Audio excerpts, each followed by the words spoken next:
ప్రతి విజయం వెనుక ఉంటుందో మహిళ వెలుగుల్ని పంచి కరిగే కొవ్వొత్తిలా ఆ వెలుగే సత్యం శివం గుర్తిస్తే నీదే జయం ఒక మగువ శాపంతో పసివాడే గగనం ఒక మహిళా శపథంతో కొణికింది భువనం మధురం నీ చరిత్రం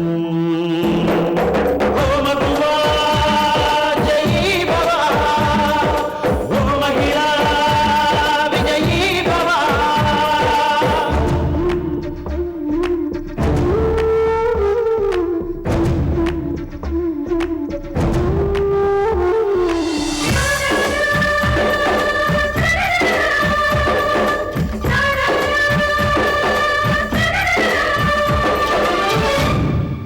ఒట్టి మాటతో ఒక్కనాటికి రాదు రాదు జయము చిత్తశుద్ధితో చెమట ఊచితే అందదా విజయము పిడుగురాలిన అడుగు ముందుకు వేయుడే ధైర్యము మనసు చూపిన మార్గ మొదలక సాగని పయనము అవుతులేనిది నీ సహనము సాటి లేనిది నీ త్యాగము బతుకు బాటలో ఎన్ని వెతుకులాటలో మలుపు మలుపున ఎన్ని ఆటుపోటులో గెలుపే నీ ధ్యేయం సాహసమే నీ ఆయుధం సాధించే నీ ఆశయం సాహసమే నీ ఆయుధం సాధించే నీ ఆశయం వ్యాపారాలు ఇవ్వబోతున్నావని ఆ ముసల్ది చెప్పిందంతా అబద్ధం అన్నమాట. మనల్ని ఆట పట్టించడానికి అలా చెప్పుంటుంది. మొత్తానికి ఫూల్స్ అయ్యాం. ఆ ముసలమ్మ చేత ఎందుకలా చెప్పించారు? ఇంతలోనే ఏం జరుగుంటుంది? మళ్ళీ మీ అమ్మగారితో మాట్లాడాలా? మాట్లాడి లాభం లేదు, అత్తయ్య గారికి చెప్పించి లాభం లేదు. వాళ్ళు మొండికెత్తారు. నోటికందే సిద్ధాన్నాన్ని ఎవరో తన్నుకుపోయినట్టయింది. ఈ దోబూచులాటలకి కారకులు ఎవరో తెలుసుకోవాలి. ఇంకెవరు? నా సవతే అయ్యుంటుంది.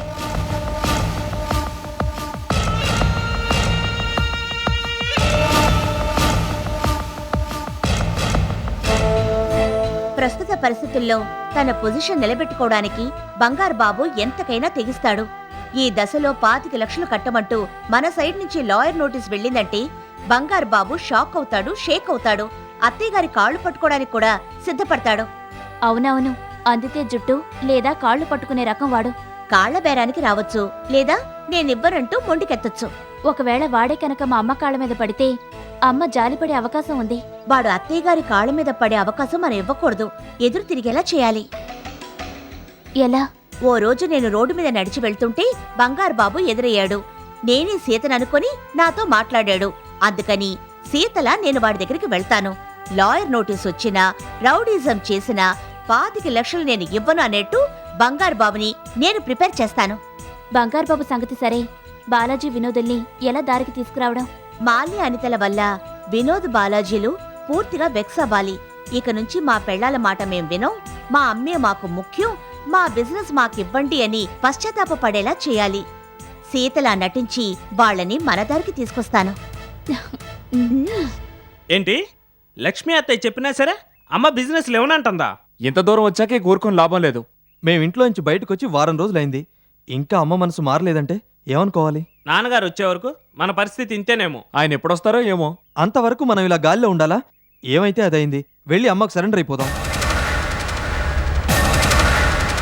సరెండర్ అవడమే మంచిదని నాకు అనిపిస్తుంది. సీత, ఇక అమ్మ మనసు మారే అవకాశమే లేదు. అందుకని అమ్మకు సరెండర్ అయిపోదాం. తొందరపడద్దు. 2 రోజులు ఓపిక పట్టండి. నా వల్ల కాదు దినా, నా వల్ల అంతకన్నా కాదు. వెన్న చిలికేటప్పుడు కుండ పగలకూడదు. ఆ సామెతలు చెప్పి చెప్పి మా సహనాన్ని పరీక్షించుకోదినా. ఇన్నాళ్ళు ఓపిక పట్టిన వాళ్ళు ఇంకో 2 రోజులు ఆగలేరా? మీ అమ్మగారు తన తప్పు తెలుసుకొని తనంతట తాను మన దారికొచ్చేలా చేస్తాను. అల్లుళ్ళు, సీత ఏం చేసినా మీ బాగా కోసమే కదా. ఇదే ఆఖరి ప్రయత్నం అనుకోండి. సీత, నువ్వేం చేయదలుచుకున్నావు అది చెయ్యి.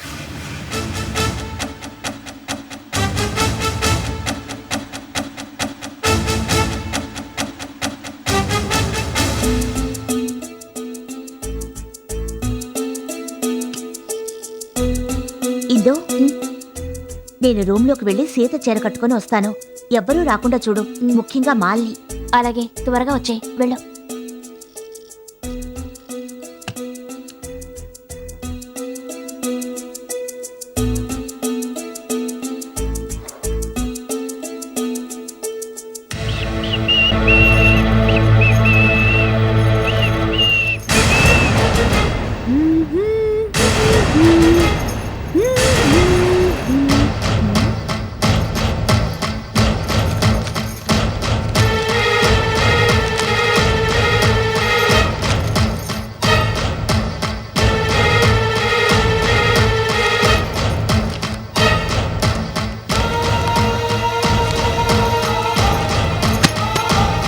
సీతకా, సీతకా,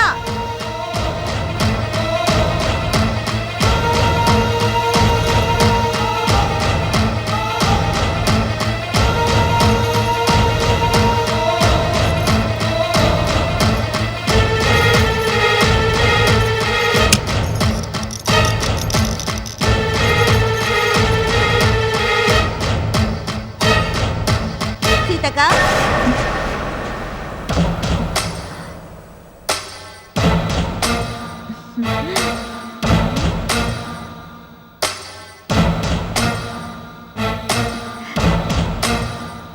ఏంటి మాల్ని అలా చూస్తున్నావు? అక్క, కిందాక ఒక చీరలో కనిపించావు, ఇప్పుడు ఇంకో చీరలో కనిపిస్తున్నావు. ఏంటి సంగతి? పొద్దున కట్టుకున్న చీర బయట కొంగు చిరిగింది, అందుకని వేరే చీర కట్టుకున్నాను. ఓహో. సీతక్క, మన సంగతి ఏంటి? మన అత్తగారిలో వచ్చిన కొత్త మార్పుకి కారణమేంటో ఆరా తీసావా? నెమ్మదిగా మాట్లాడు. రూమ్ బయట ఇందు ఉంది, ఆ విషయాల తర్వాత మాట్లాడుకుందాం. అవునవును, ఆ ఇందు చెవులు పాము చెవులు. నేను తర్వాత కలుస్తాను. ఇందు, ఇక్కడేం చేస్తున్నావే? ఉషు ఉషు ఏమిటే? చెప్పేదేదో సరిగ్గా చెప్పు. కొట్టేనంటనా? ఏమిటా మూగ భాష? అది ఆ,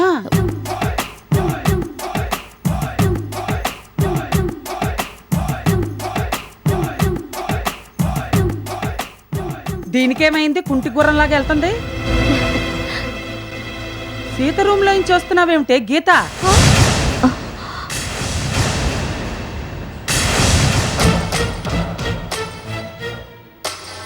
అడిగేది నిన్నే గీత. నేను గీతని కాదు, సీతని. అబద్ధం చెప్పకే, నువ్వు గీతవే. నీకు చత్వారం ఏమైనా వచ్చిందా? ఏయ్, ఇంకేమన్నా అను. చెత్తువారం వచ్చిందంటే మాత్రం ఊరుకోను. నువ్వు గీతవే. అమ్మమ్మా, ఆ. ఇది గీత కాదు, సీతే. నువ్వు అన్నట్టు సీతే అనుకో. మరి మన ఎక్స్పార్టీ సీతకి నువ్వు చెయ్యి ఎందుకు ఇచ్చావు? చెప్పవే, చెయ్యి ఎందుకు ఇచ్చావు? అమ్మమ్మా, మాల్ని వదిన ఎక్స్పార్టీగా, మరి తను చేసే వంట నువ్వు తినడం లేదా? బాగా చూడు, గీతకి ముక్కు పడుకుంటుంది, ఇక్కడ పుట్టుమచ్చుంటుంది. ఈ సీతకి లేవుగా? అవును కదూ, ఇది సీతే. సీతే. సీతే.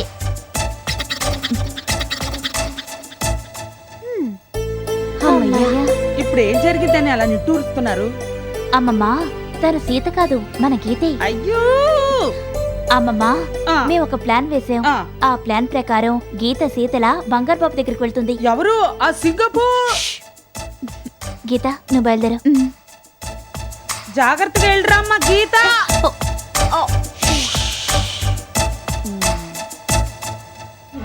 శాంతి మన దారికి వచ్చేలా చేస్తాను, 2 రోజులు ఓపిక పట్టండి అని చెప్పి ఆ అపూర్వ సోదరులకి చెప్పావు. ఇంకా శాంతి మన దారికి రాలేదు. చూస్తుంటే మనకంటే ముదరాతి ముదరలా ఉంది మీ అత్తగారు. మనం అనుకున్నది జరగకపోతే అహంకారి మాలిని, అభిమానధనురాలు అనిత ఇహ మొగులతో కాపరం చేయరు. వినోద్కి బాలాజీకి గుడ్ బై చెప్పేసి పుట్టింటికి పరిగెత్తేస్తారు. మీ ఆయన ఏం తక్కువవాడా? అందరికంటే ముందే నీకు సెండ్ ఆఫ్ ఇచ్చేస్తాడు. వదిలించుకోవడంలో నీ మొగుడు ఫస్ట్ పెద్ద ఎస్కేపిస్టు. ఇక మన శపథానికి కాలదోషం పట్టినట్టే. అంతేకాదమ్మడు, మన ఉనికికే ప్రమాదం వచ్చేట్టుంది. పిరికివాడు ఏం చేయలేడు. సరేనమ్మా, నేను పిరికివాడిని, నువ్వు పెద్ద ధైర్యవంతురాలేవు కదా. ఇప్పుడేం చేస్తావు చెయ్యి. పరిస్థితి అర్థం చేసుకోకుండా గాల్లో మెడలు కడితే ఎలాగమ్మా? ప్రస్తుతం ధర్మిగాడే మనకి దిక్కు. ధర్మిగాడిని కలిసి జరిగిందంతా మనకు అనుకూలంగా మార్చి చెప్పాలి. నీ చెల్లెలి మాట కూడా నీ పెళ్ళం లెక్క చేయలేదని ఎక్కించాలి. అప్పుడు ధర్మిగాడు తన పెళ్ళానికి ఫోన్ చేసి మందలించాల్సిన విధంగా మందలిస్తాడు. ఆలోచన బాగానే ఉంది. ఇంతకీ ఆ ధర్మిగాడు ఎక్కడ చచ్చాడో మనకెలా తెలుస్తుంది? మూర్తిని అడుగుదాం. సరిపోయిందిలే. ఆ మూర్తిగాడు ధర్మిగాడి విషయం కాశీలో వదిలేసినట్టుగా మాట్లాడుతుంటాడు. వాడెక్కడ చెప్పిదేస్తాడు? కాళ్ళా వేళా పడి బ్రతిమాలైనా సరే తెలుసుకోవాలి. పద. అరే మూర్తిగాడా, ఎన్ని కష్టాలు తెచ్చిపెట్టావురా. అమ్మా.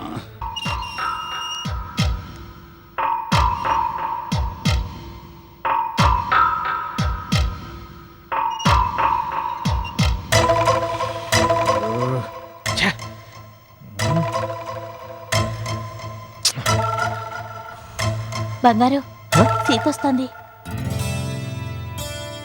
అబ్బా, సమయానికి వచ్చావు చెల్లమ్మా. నేనే నీ దగ్గరికి వద్దాం అనుకుంటున్నాను, ఇంతట్లో నువ్వే వచ్చావు. రా రా కూర్చో.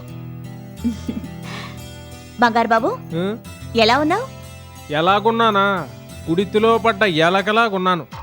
వినోద్ దగ్గర తీసుకున్న 25 లక్షలు వెంటనే కట్టమని మీ అత్తగారు నాకు లాయర్ నోటీస్ పంపించిందమ్మా. ఇదిగో నువ్వే చూడు. దీనికి ఏం సమాధానం ఇవ్వాలో నాకేం అర్థం కావడం లేదు. ఏం చేయాలనుకుంటున్నావు? అదే తోచక చస్తున్నాను. నువ్వే ఏదైనా మంచి సలహా ఇచ్చి నన్ను ఈ ఆపద నుంచి గట్టెక్కించమ్మా. ఏంటి చెల్లమ్మా మౌనంగా ఉన్నావు? 15 రోజుల్లోగా సరైన రిప్లై రాకపోతే లీగల్గా ప్రొసీడ్ అవుతానంటూ మీ అత్తగారు హెచ్చరించింది. ఏం చేయాలో చెప్పు. ఆ డబ్బుకి నాకు ఎటువంటి సంబంధం లేదు. నేను అసలు వినోద్ దగ్గర డబ్బే తీసుకోలేదని రిప్లై నోటీస్ ఇచ్చేద్దాం అనుకుంటున్నా. ఇచ్చేయమంటావా? అవును, వినోద్ ఎలా ఉన్నాడు? చాలా డల్ అయిపోయాడు. గ్యాప్ లేకుండా మందు పోస్తూ ఉంటే హుషారుగా ఉంటాడు. మరి నేను వెళ్ళరానా? ఓకే చెల్లమ్మా. ఝాన్సీ బాయ్. వెల్కమ్.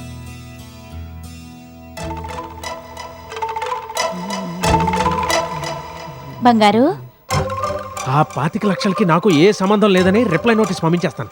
సపోజ్ అది వర్కౌట్ అవ్వలేదనుకో. అది వర్కౌట్ కాకపోతే సీతను పక్కకు తప్పించి ఆ త్రిమూర్తులను తీసుకెళ్లి శాంతికి సరెండర్ చేసేస్తాను, సీతకు తెలియకుండా. లేకపోతే మనం బతకలేం. లక్ష్మీనివాసం ప్రస్తుత పరిస్థితి గురించి మీరేమీ నాకు చెప్పక్కర్లేదు. అక్కడేం జరుగుతుందో నాకు పూర్తిగా తెలుసు. అయ్యా, రేపేం జరగబోతోందో, ఎల్లుండి ఏం జరగబోతోందో, 10 సంవత్సరాల తర్వాత ఏం జరగబోతోందో కూడా తెలుసుకోగలిగినటువంటి అఘటనాఘటన సమర్థులు మీరు. లక్ష్మీ నివాసంలో ఏం జరుగుతోందో తెలియజేయడం కోసమా మీ దగ్గరికి వచ్చింది మేము? మరి దేనికి వచ్చినట్టు? ఆర్థిక సహాయమా? మీరు చేయలేరు. మాట సహాయమా? మాకు అక్కర్లేదు. కేవలము అడ్రస్ సహాయం చేస్తే చాలు. అడ్రస్ సహాయమా? అదేనండి, మా ధర్మారాబాబు ఎక్కడున్నాడో చెప్తే చాలు. బాబాయ్, ప్రస్తుత పరిస్థితుల్లో మావయ్య గారే కలగజేసుకోవాలి. మా బావను కలిసి ఇంటి విషయాలన్నీ చెప్తాం. ఇంటి పరువుని కొడుకుల్ని కాపాడమని కాళ్ళావేళ పడతాం. అందుకని మావయ్య గారి అడ్రస్ చెప్పి పుణ్యం కట్టుకోండి. ఆ అడ్రస్ ఎవరికీ చెప్పం, మాలోనే దాచుకుంటాం. ప్రాణం పోయినా సరే మూడో మనిషికి తెలియనేమో. కావాలంటే మేమే దొట్టుమూర్తి గారు. మా అమ్మ చెప్పినా కూడా మా అత్తయ్య గారు లక్ష్య పెట్టలేదంటే ఏమనుకోవాలి? అందుకే మావయ్య గారిని ఆశ్రయించాలనుకుంటున్నాం. మీ ఆంతర్యం, మీ మనోవేదన నాకు అర్థమైంది. మీరు మంచి కోసం పాకులాడుతుంటే నేనెందుకు కాదనాలి? అది మమ్మల్ని కరెక్ట్గా క్యాచ్ చేశారు. లక్ష్మీనివాసం బాగుండాలని కోరుకునే వాళ్ళలో నేను మొట్టమొదటి వాడిని. ఆ సంగతి మాకు తెలియదా మూర్తి గారు? ఆ అడ్రస్ ఏదో ఇప్పిస్తే.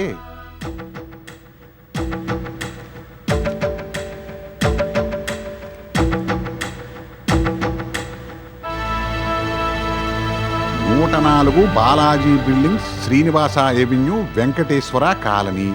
అంటే మా బాగుంటున్నది ఈ ఊళ్ళోనే అనమాట. ఆ,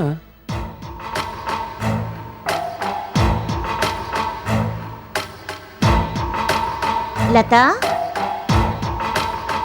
లత, లత, ఎలా ఉన్నావు? ఏంటలా చూస్తోంది?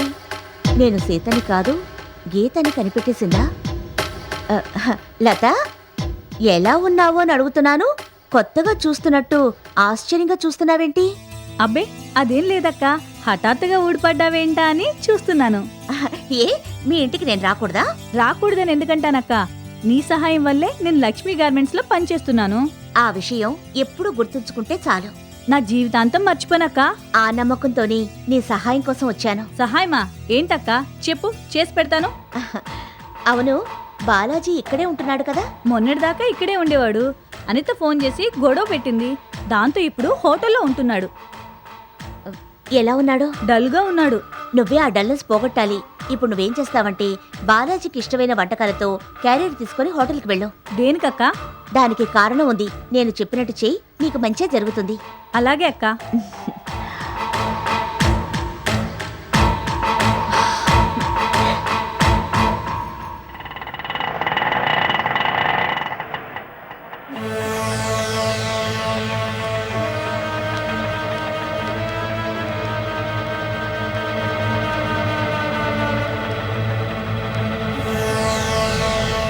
అమ్మలో చేత నువ్వు ఇక్కడే ఉండు. నేను లోపలికి వెళ్ళి ఆ దరిమిగాని దువ్వి ఆ తర్వాత నేను తీసుకెళ్తాను. ఆ తినాల్సిన తిట్లు చెబాట్లేవో నేను తింటాను. నువ్వు వచ్చి కోరాల్సిన వరాలేవో కూడదు కానీ.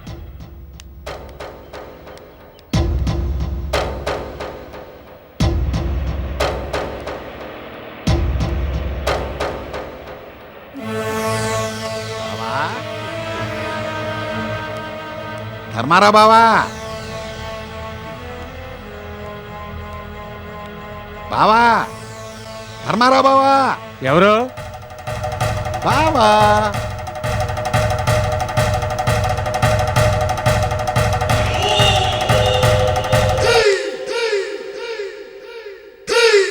తలుపు తెరిచింది కదా అని ఊరుకుక్కలా ఇంట్లో చొరబడతావా? ఎవర్రా నువ్వు? ఆ? నన్ను ఎవరా అంటావా? రే, నేనెవరో తెలిస్తే చేతులు కట్టుకుని తప్పైపోయింది క్షమించండి అయ్యా అంటూ నా కాళ్ళ మీద పడతావు. ఓహో, నువ్వు అంత గొప్పవాడివా? రౌడీవా? గూండావా? రే, మా బావ ధర్మారావు కాపలాదారు అని నీ ఆకారం చూస్తేనే తెలుస్తుందిరా. వెళ్ళి మా బావను పిలవరా. అమ్మో! ఈ రౌడీ రంగనాథం పేరు చెప్తేనే ఈ ఊళ్ళో రౌడీలందరూ వణికిపోతారు. నేను రౌడీలకే రౌడీని రా. నా ఇంటికి వచ్చి నన్నే కాపలా మనిషి అంటావా?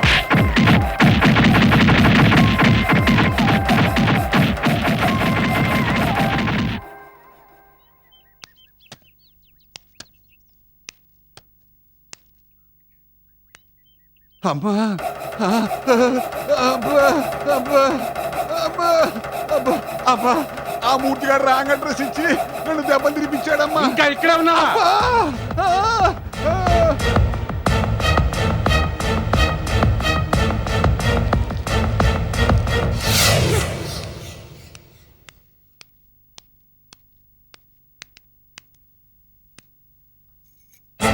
ఏమి గీత, వెళ్ళిన పని ఏమైంది? బంగారు బాబుని కలిసావా? ఆ జెండా కర్రగాడు నిన్ను గుర్తుపట్టలేదు కదా? ఉమ్.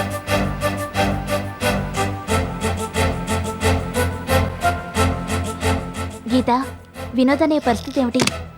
బాలాజీకి బాగా దగ్గర అవ్వమని లతకి చెప్పావా? బంగారు బాబు ప్లాన్ ఏంటో తెలుసుకున్నావా? ఏమిటే, మేము అడుగుతూనే ఉన్నాం, ఏం సమాధానం చెప్పకుండా మీ అక్కలాగా డాగ చూపు చూస్తూ నిలబడ్డావేమిటే? అసలు ఏం జరిగిందో చెప్పు. మీ మోసం బయటపడిన తర్వాత ఇక చెప్పడానికి ఏముంది? మా వాళ్ళని మోసం చేయడానికి ఈ సీతల గీతని తయారు చేసి పంపిస్తారా? అర్థమైంది. మీ వెన్నుపోటు రాజకీయాలు మొత్తం తెలిసాయి. తెలిస్తే ఏం చేస్తావే? ఆహా, ఏం చేస్తావు? మమ్మల్ని అంటో కాదు, మీరు చేసింది ఏమైనా బాగుందా? కావాలని మాకు అన్యాయం చేస్తుంటే ఊరుకోమంటారా? ఊరుకోక ఏం చేస్తావే? మిమ్మల్ని ముప్పు తిప్పలు పెట్టి 3 చెరువులు నీళ్లు తాగిస్తాను. బురద పాము బుసలకి ఎవరు భయపడరు. నన్ను పట్టుకుని బురదపామంటావా? ఎప్పుడో కాదు, ఇప్పుడే నీ సంగతి తెలిచేస్తాను. అమ్మమ్మ, ఊరుకో అమ్మమ్మ. ఇందు, నువ్వు ఆపుకో. ఇదేదో ఎగిరెగిరి పడుతుంది. ఇక ఊరుకుంటే లాభం లేదు. ఏమే సీత, ఏమనుకుంటున్నావే నువ్వు? ఇప్పుడు కాదు, ఎప్పటికైనా మాదే మెజారిటీ, మాదే అథారిటీ, మాదే జయం.